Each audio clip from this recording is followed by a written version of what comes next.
Nannies जो है वो बेचारी सारा दिन आपके बच्चों के मुंह में नवाले तोड़ तोड़ के डाल रही हैं, आपके बच्चों के पीछे पीछे फिर रही हैं। Even I see it in the park, I see it in the markets के माएँ जो होती हैं वो शॉपिंग कर रही हैं और नैनीज ने बच्चे उठाए हुए हैं।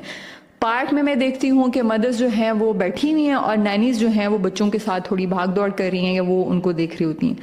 सो यू नो, इस एक जो एक बहुत बड़ा प्रिविलेज है, मतलब मुझे लगता है कि हेल्पर होना एक बहुत बड़ी अल्लाह ताला की नेमत है। और literally I my self have helpers, ठीक है, और मैं अल्लाह का बहुत बहुत बहुत शुक्र अदा करती हूँ कि मेरे पास अगर हेल्पर नहीं होगी तो ऑब्वियसली मेरे पास इतना टाइम नहीं बचेगा कि मैं अपने बच्चों के साथ वो गुजार सकूँ, या मैं अपना काम कर सकूँ, या मैंने जो रीडिंग करनी होती है, लर्निंग करनी होती है, मैं वो कर सकूँ, या इसके अलावा बाकी जो भी सारे प्रोडक्टिव काम है जो मैं कर पाती हूँ।